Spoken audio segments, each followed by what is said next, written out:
folks, I'm Tom Vasel, and welcome to the history of the Dice Tower. This is actually going to be the last that I'm going to do for this for several years. We're in the year 2017, and I know it's 2019 as I record this, and 2018 is just, it's too close, so I like to look at things, well, at least with a year and a half of lens, and that's what we're doing here with 2017.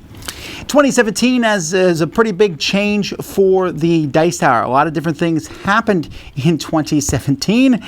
It was definitely a tumultuous year. I know I've said it about several of the years that's gone by, but the first thing was our Kickstarter, except no Kickstarter. So I had been approached from someone from Indiegogo, and they had pushed me to go to Indiegogo. They went overboard, bending backwards. What can we do? How can we get you an Indiegogo? And I was extremely nervous about going to Indiegogo because very few people used Indiegogo. Rodney Smith had used it, but very few other people had used it, and I wasn't sure whether it would get the amount of people, even though they were offering me a better deal. Well, we ran our Indiegogo campaign, and it succeeded. It wasn't like amazing, but it did succeed. It did well. It wasn't like the phenomenal, humongous push we had seen in 2016. You'll notice we didn't go back to Indiegogo because they changed a couple things. I mean, one of the big reasons to go to Indiegogo was you could use PayPal, but they changed that halfway through our campaign. And honestly, just Indiegogo nowadays, when I do when I look for projects that I might back, I don't even look at Indiegogo. But it was the thing we tried, and it was super scary because I put all my eggs in that one basket, and for the whole Dice Tower team. So we were glad when it happened. The big thing about 2017 in 2016, it's like, hey, where's our stretch goal? Our stretch goal was Derek, and having Derek on board, Derek, our video editor, having him on board, and by the time we got to 2017, the flow of things was good. He was editing my reviews for me, and things were much better. But as I said, we were cramped, and I wanted to move, so we made one of our stretch goals in that campaign to get our own studio space. I was very excited about that, and people seemed to be too. To move out of my house, my wife didn't seem to shed many tears about that, and find a studio space. Meanwhile, during this time, we did a live 24 or 30-hour thing. In fact, it went so well that we did another one later on. And what we did is, I knew the 24-hour things were exhausting, so what I did was we all went up to Cool Stuff.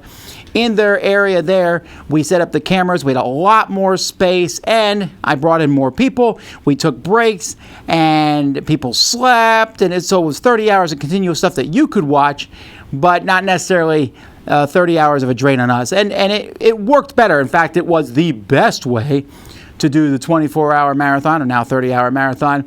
It was a much more expensive way because of hotel rooms and all that stuff.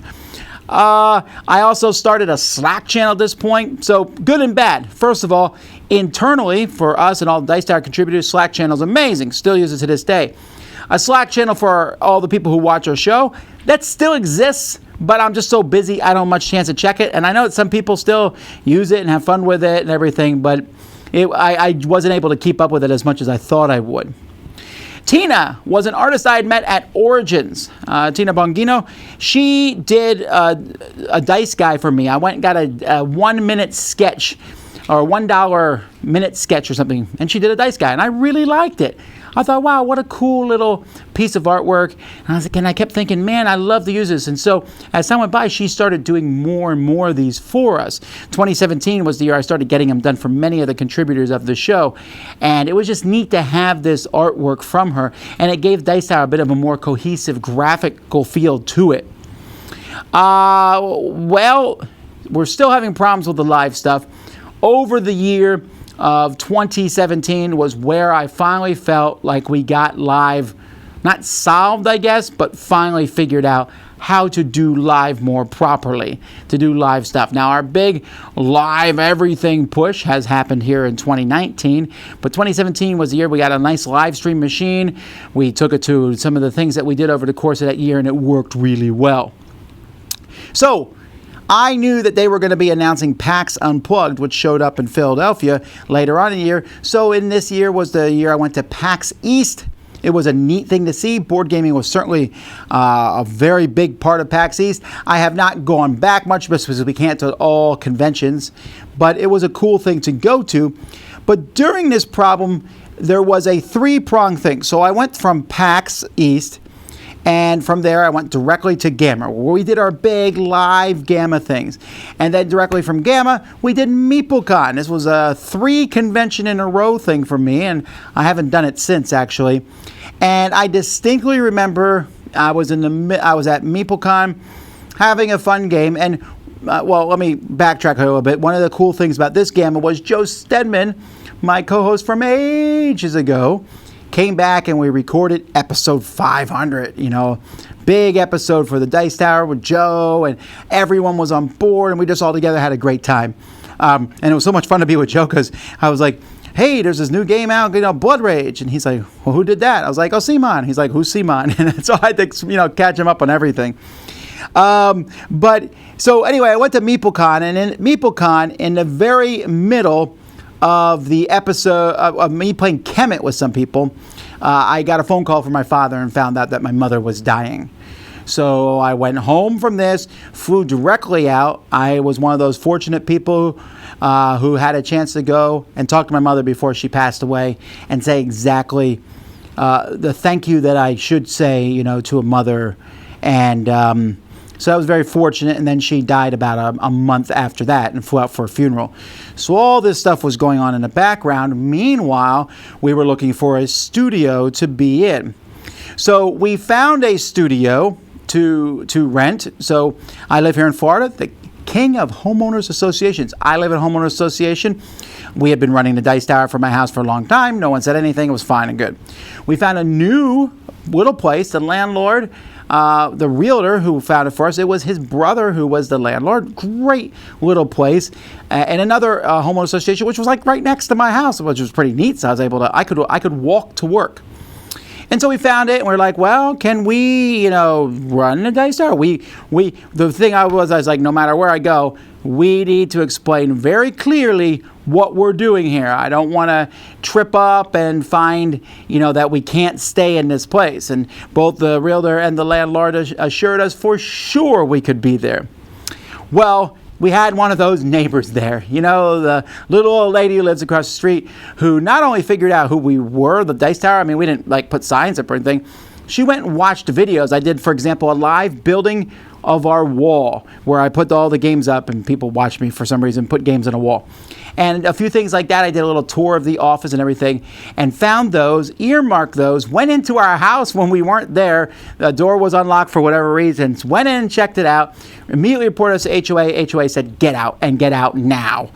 And our landlord went in and argued to the hilt for it.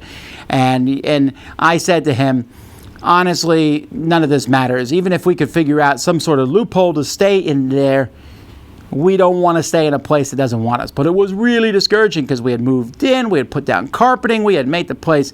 We hadn't done everything, which was fortunate. There was still a lot more things that we were planning to add. But, there was a lot that we had done. So I said to the realtor, I said, we need a place now. We got to find a place to put all this stuff.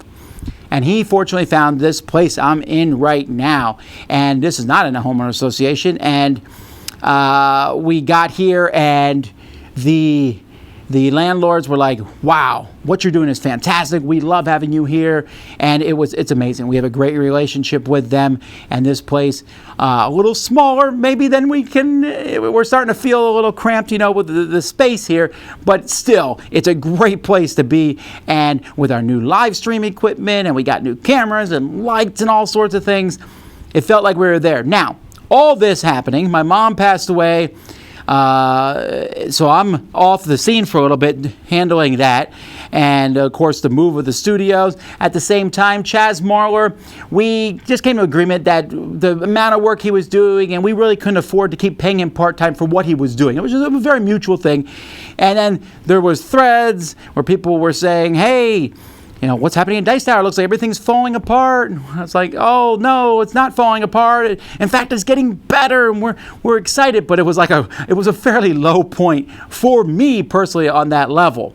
But hey, everything kind of rebounded there. And I want to give a really nice shout out to Richard Ham here, because I got a phone. We were at this point in time we were occasionally having guests on the Dice Tower. In fact, that was a big thing we had announced in Dice Tower episode 500. We had lots of contributors to our show, and I said, you know what? I'm tired of always doing the same thing. If there's one thing you'll learn watching the Dice Tower is I might do things over and over and over and over and over and over again, but as time goes by, I'm going to change things. I'm always experimenting and trying new things. Sometimes it doesn't work. Slack group. Sometimes it doesn't happen very long, the little short videos, but sometimes it's something that takes off, and I'm always wanting to try new things, for good or for ill. So at episode 500, we had lots of contributors, and I said, Eric, I want to do something new. Let's cut all the contributors to our show, not because they're bad or anything, but because we're kind of duplicating this work on Boardgame Breakfast, and some of these contributors, if they want to come over to Boardgame Breakfast, they're certainly welcome to do that also. We'll keep Jeff, but we'll make his segment longer, and we'll just do a two-pronged episode where 1 week, you, me, and a guest host will do it. And then we'll do a shorter episode for the off week. And some people liked it a lot, and some people were not huge fans of it. But we invited Richard Ham to do that episode with us. And an hour before he was supposed to come on, I got a phone call from my dad. It said my mom died. And I was in no place to record an episode at that point in time, and Eric and Rado were able to do it without me, and that was a pretty big deal, and so I appreciated that. So all this stuff goes on. Meanwhile, I'm starting up new things that did seem to go well. I started crowd surfing, which, hey, it's still running today. It's a little bit different now than it used to be, but this was a series that people did. I started the Why I Love series. I took several of my favorite games and said, why do I love this game? Here's why. I mean, part of it was Gloomhaven. I want to tell people why I love Gloomhaven so much, but I did it with many of the other older games. We went to UK Games Expo again, and Z came this time. We did a big thing at Origins again, and Joe showed up and he hung out with us. We did a Dice Tower Con, and at Dice Tower Con, I talked to Eric, and I said, Eric, so we're doing this whole guest episode, and one of the things is when I talked to Eric, I said, listen, we're going to have guests on our episode. What's unofficially kind of feel out? Maybe we'll find a third co-host. We'll find somebody to be a permanent third co-host. That's what we were doing. I didn't announce that. I just was like, see the good reactions. And two of the people who got very good reactions for being our third co-host were both Mandy and Suzanne. And I said, this would be interesting if they did something together. The previous year at Board Game Geek Con, I had them do a video together, and they seemed to have some good rapport. And I said, why not bring them together and see if they're willing to do a podcast? So at Dice Tower Con, we talked to them, and I said, listen, I want to bring you on to the Dice Tower. I'd like to let you be a co-host of the show. You will do 1 week, and we will do the other week. And you'll be full co-host of the Dice Tower, the same as us. I won't mess with your show. It's your show. We'll do our show, but it will still be the Dice Tower. They thought about it for a while, talked, and they agreed to do it. And I said, all right, great. We'll announce this at Gen Con. And I said, everyone, big announcement at Gen Con. So I announced it at Gen Con and our live show. I also announced that the Rules Girl would be joining us. I was surprised by the backlash. Now, a lot of that is on me because I made it out to be this big deal. Then the announcement was a little muddled, and people thought we were leaving the show and giving up the pie. It was just a very confusing thing. Bad Tom Vasel for not announcing this in the best way possible. It didn't help that they weren't at the show, Gen Con themselves, to make the announcement, and that would have just worked out better. Some people didn't want them on the show because there's people who don't like change. Some people, there was all different reasons, and it was a bumpy transition to be sure, although it has lasted to this day, and things have gotten a lot better. But I really fumbled that announcement. I was so excited about it. But we went on there. Then we came back here. We started other series this year. We did a Back Talk series, me, Sam, and Z, which is still going on.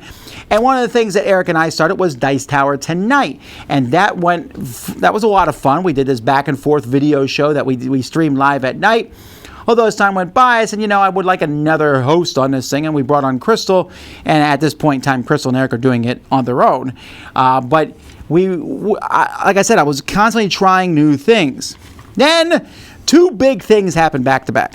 First of all, finally, a hurricane hit. I say finally because hurricanes hit South Florida not as frequently as people think. In fact, it was, I think, 12 years since the last one had hit. Hurricane Irma came through. Now, Hurricane Irma got bigger and bigger and bigger and bigger as it came up towards South Florida. It was supposed to hit Homestead direct, and a huge category storm. So I talked to people who lived there before and said, if you were me, would you get out? And they said, we would. I said, we shall.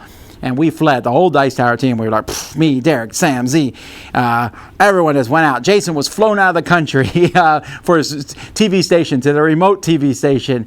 And we all ran up to Orlando, basically. And then the storm hit Homestead, but not very hard at all. It was like a Category 1. And it hit Puerto Rico and some other places much worse. So that was a big thing, and we were scared as all get out. I wasn't necessarily scared for my life, because if the government says get out, I get out, right? I was scared for our stuff, but we survived that one very well, and we appreciate it. And lots of people said nice things about us, but we came back and we were shook up from that. Then Hurricane Vasel hit.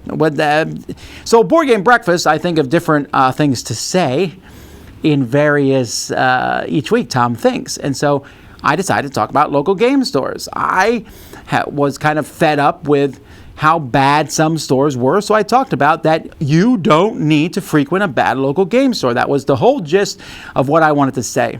Well, I recorded that video the same week that Gamma Retail Division had their annual meetings, and they were not pleased. Many local game stores were not pleased. I got some very, very harsh emails. And some very negative feedback online from the local game stores. Not all of them. A lot of them were very, very nice about it. And a lot of publishers were very, very nice about the whole thing. But I got some definite feedback. So I did not mean to criticize good stores. I did not. So I did. Now, I apologized if that's the way people took it the following week, and then did a series on why there's a good thing about local game stores.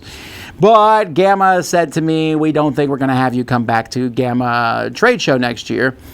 And then when I told people we probably wouldn't be back at the Gamma Trade Show, then they backpedaled on that. So it was just a mess for a while. And anyhow, that's all well and done with, and I try to think very carefully about the things I say. I try not to be political when we talk. I try to say things I think that are just, hey, this is what's going on in our community and things.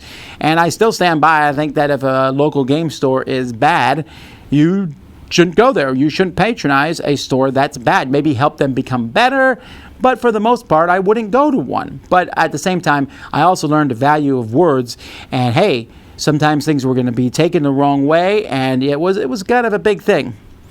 So, meanwhile, good things happened. We did our joint top 100. We did a top 100 where all three of us did together. First time we had done that, and that went over like gangbusters to the point where we decided to do it again in 2018.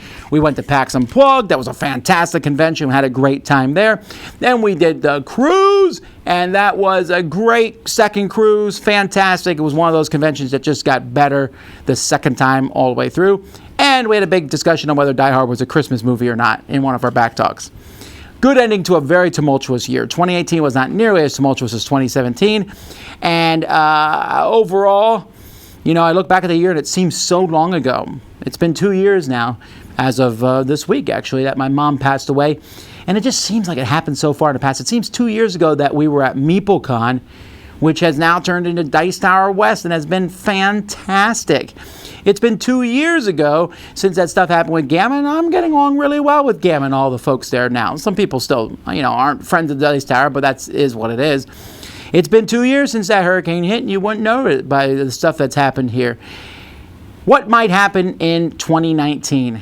I don't know. We're going to come back and we're going to talk about the history of 2018 last year and 2019 and 2020 in a few years. I'll come back and continue the history of the Dice Tower. But at this point in time, I look back and I have some thoughts on everything. I am thankful for the viewers. I'm thankful for people who helped us both financially and by watching the show. And I look back, and as I've gone through these, I've seen controversies and opinions and people supporting us. I've read some threads, and I was like, wow, I can't believe people were mean like that. And I read threads where I like, wow, people said such fantastic things. I cannot emphasize how much those threads helped us through some of our dark days, where people would say, we ran into Dice Tower at a convention, and they were super nice to us. Or this, just stuff like that is over the top. It's great, and I appreciate it. And I appreciate all the people who helped get us to where we are. We've had contributors come, we've had contributors leave. I look at, we've had, when you look at Boardgame Breakfast, the slew of contributors there is very different than they were, but I remember the ones and the folks who helped us at the very beginning. From Joe helping me at the very beginning, the first co-host of the Dice Tower, and then Sam, and then Eric, and then Sam again, and Z, and then Derek, and then Kenny, who just helped out so much, and now Roy and Chris and Mandy and Suzanne and Crystal and Amby and Robert helping with the website, and Jason who helps with everything. What is the future of the Dice Tower? I don't know. I always have plans. I'm always changing things. I already have something that's in the works. We're making another big announcement this year about something in the future that people will now speculate on. It's not as big as I'm making it out to be, but there's always going to be new things. We're always going to try big things. Some of those big things I try are going to fail. I'm sure of it. Some of those things I'm going to try are going to succeed. The Dice Tower might not even exist in a couple years. Who knows? That's not my goal, but I'm just thankful that I was able to do a history of the Dice Tower that's lasted this many episodes. Yeah, I'm so thankful. I'm excited about the future, and I'm glad many of you came along for the ride. What's the secret of my success? I wouldn't know. I would say good friends. That seems like the best thing. Hard work has something to do with it, sure. I almost take no days off.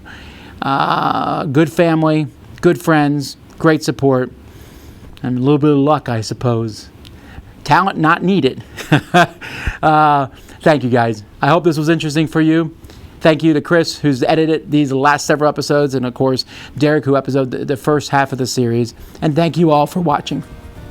I'm Tom Vasel. We'll see you next time you're watching History of the Dice Tower.